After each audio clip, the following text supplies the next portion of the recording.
When the words coming out of your mouth are true and you believe what you're saying, that's authenticity.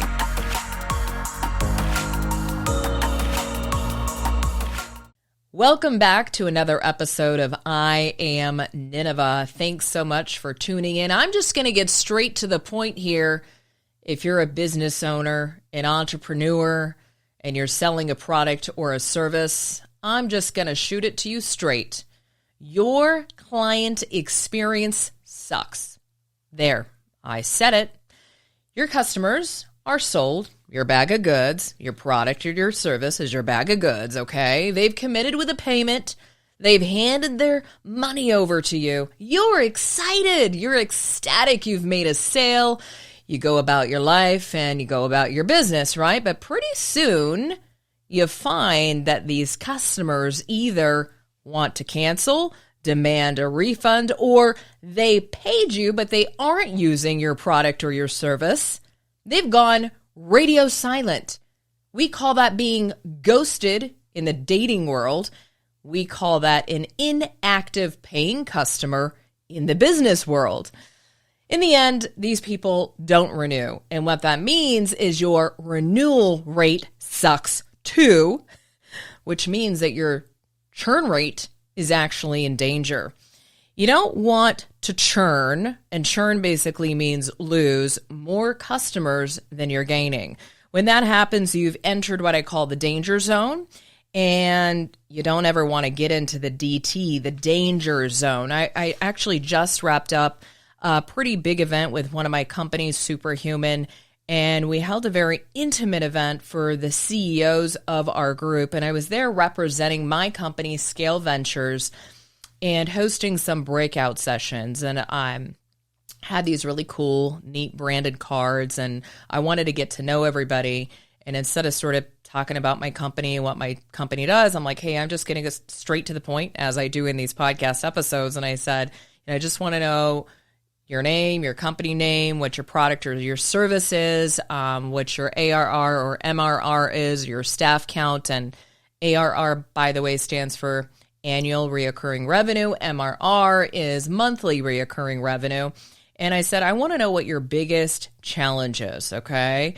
And so as we were going around the table, and there were we rotated about 5-6 times, and I only had about 2 to 3 minutes with each person. But we came across several people at the table, and there was one gentleman in particular. I said, I want to know what your biggest challenge is. What is your biggest challenge? And he said, I'm close to 1 million in ARR, which again is annual reoccurring revenue. And he said, my biggest challenge is actually keeping customers, which is actually a challenge for most business owners. So I asked, well, what's your CX like? What's your onboarding experience? He said, well, we don't have one. I said, first of all, you have an onboarding experience for your customers, whether you like it or not. They are experiencing some kind of onboard when a sale happens. So whether or not you've defined it or not is not the thing. The thing is you've got an onboarding experience, whether you like it or not. So what are the experience? And I said, and he goes, well, I'm not really sure. I think they all experience different things after a sale is made. I said, let me guess, you haven't mapped your customer journey. And he said, no. I said, so then you don't actually understand what your customer is going through once they enter your product.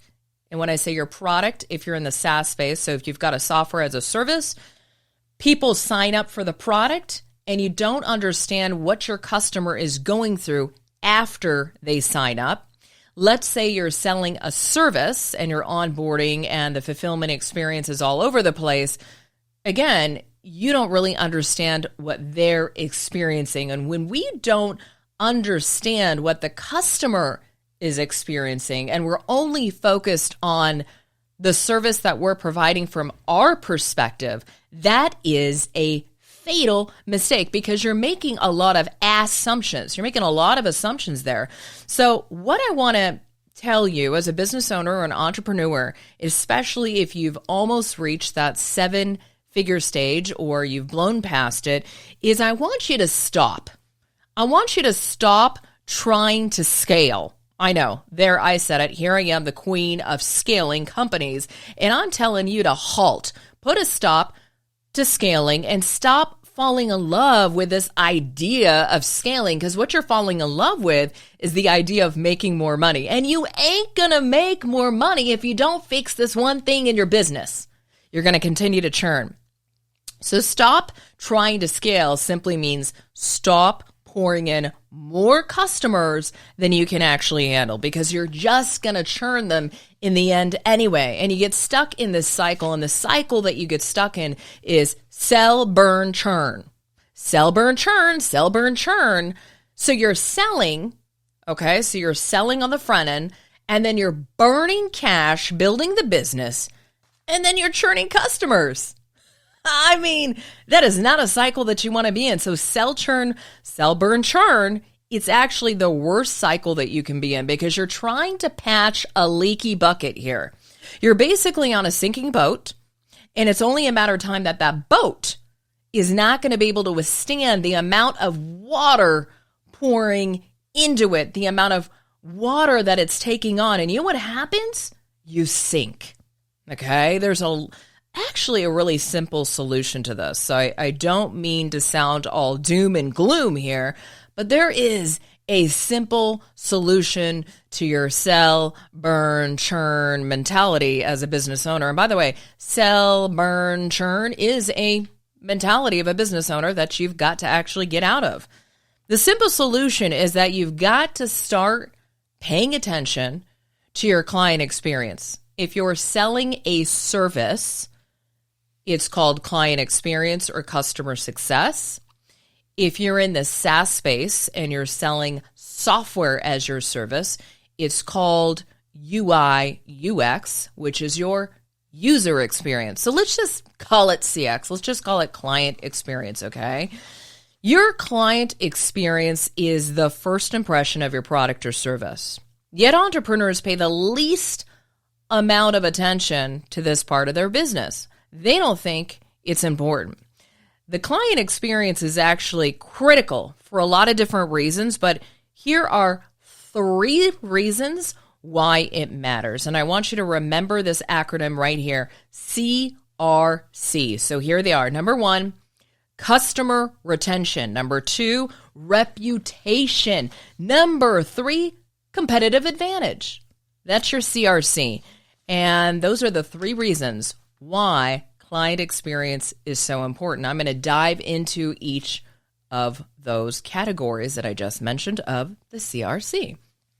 So let's go over customer retention, okay? Providing a positive client experience is going to help you increase your customer retention, which is going to increase the lifetime value of your customer. Customers who've got a good experience are more likely to what?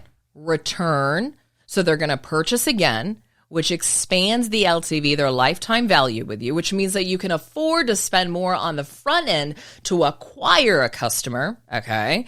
And what else does it do? A happy customer does what? Refers other customers. Now, if your business, I don't know what your lead generation strategy is, but most business owners that I run into are not actually in the advertising game. They're actually in the organic game. And so a lot of their customers come in organically, and it comes through what? Word of mouth. Maybe it's through your word of mouth, because a lot of entrepreneurs are out there, they're speaking about their service or their product, and so they're building that visibility and they're building the brand awareness, and they're the ones who are the marketers, right? They're marketing their product or service, going to events, talking about their product or service. And so through their own word of mouth, they are gaining customers. That's their lead generation or their go-to market strategy. Some other entrepreneurs, they're very, very good at the organic digital game. And so they're able to gain their customer base digitally online through social media. Very easy these days, guys, for free without even running advertising. Now, the legit baller businesses know how to run the ads game on top of the organic game, which is, okay, so the organic game is the pull method. I'm pulling you in with my content, and the ads game is the push method. I'm pushing you to bring you in. So customer retention, what? A happy customer does what? Refers other customers. So this client experience is a critical part of your renewal revenue. Why? Because customers are happy and they don't churn, so you increase their LTV, which is their lifetime value. And secondary to that, they now become the referral marketer for you. So then as a business owner, you're not the only one out there trying to gain that word of mouth or do that word of mouth marketing. They're also doing that word of mouth marketing for you. So they become a referral engine to you. They can either become an individual, a customer that refers other individuals to you, or if their client experience sucks, what do you think happens? They go out there with their mouths and they tell everyone about how much your product or service sucks. Thanks for tuning into my show. I'm the founder of Scale Ventures and want to invite you to learn more about how we help high-achieving men and women just like you. As a shareholder and owner of multiple 7- and 8-figure businesses, find out if you qualify and get on my wait list at scaleventures.com. That's spelled SKAYLE ventures.com. And that hurts your business. So, number one, customer retention. This is why client experience is so critical to your business. Number two, reputation. The client experience can have a significant impact on your business's reputation. Word of mouth, like we just talked about, is a powerful, very powerful marketing tool, and customers who have a positive experience do what? They're more likely to recommend your product or service to other people, to their friends, family, and everybody else. And people who have a poor experience with your product or service will do exactly the opposite. So you've got to care about your client experience because why? Customer retention. And what else? The R stands for your reputation. Number three, you want to have a competitive advantage, right? In today's market, businesses, they're constantly competing for customers. We talked about this last time. If you listen to my last episode, we talked about how to stand out instead of blending in, okay? The way to stand out, because I think one of the stats that I shared is that there's like 1.3 million lawyers in the United States. There are millions of real estate agents in the United States. There are hundreds of thousands of web design services. So like, how are you going to stand out in a competitive landscape? And one of the ways is through the client experience. And so you have a competitive advantage by paying very close attention to this. I tell you, 95% of businesses don't pay attention to the client experience. I have worked with enough entrepreneurs and enough businesses to know that they're not paying attention to the customer journey. And so when you're providing that positive client experience, it can help differentiate your business from competitors, and it gives you that competitive advantage. So if you're a business that does a great job at getting customers, at making sales, but you can't seem to keep them around, this is why. This is one area that you really, really want to take a look at. It's not the only reason, but it's one of the first areas that I go in when I'm working with companies to improve. As I said, okay, you've got revenue. What's your problem? I'm like, they're like keeping customers. I'm like, okay, cool. What's your onboarding experience like? What's your fulfillment experience like? And so when you keep customers and you renew them, again, you expand their LTV, their lifetime value. So my recommendation is the first place that you want to look at in your business to improve is your client experience. And the funny thing is too, and I could do an entire episode about this, but this gentleman that I talked about, this story in terms of the breakout session where we're sitting around the table and I'm using one particular individual, and hopefully he doesn't listen to this episode because, man, he is going to know that I am talking about him.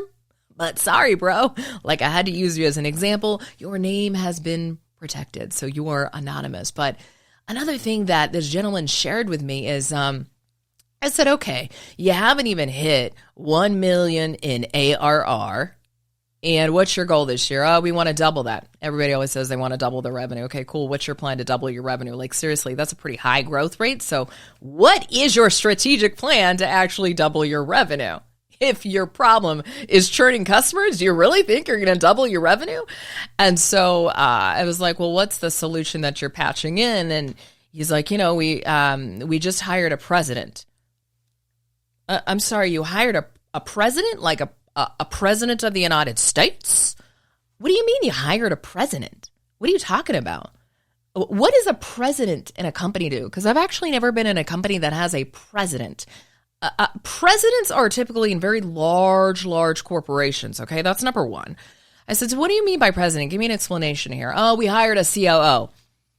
I'm rolling my eyes. If you guys are watching this video, I'm rolling my eyes right now on camera. If you're listening, I am rolling my eyes. And let me tell you why. Your business is not even at 1 million ARR and you're hiring someone in the C-suite already. And by the way, bro, don't feel bad if you're listening. You're not the only one that makes this very, very, very foolish mistake. Lots of business owners do. I hang out with a lot of entrepreneurs and they ain't even at like 10 million ARR. And they're like, I got a CFO, I got a COO, and I got a CMO. I'm like, they ain't a legit CMO if they're in a 10 million ARR company. Let me tell you that.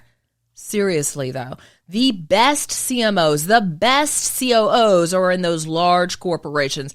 I don't want to hear about these C-suite titles. Okay, what you need is not a C-suite. What you need is a strategist. What you need is a consultant. Do not waste your money on C-suite executives when you haven't even hit 1 million in ARR. Seriously?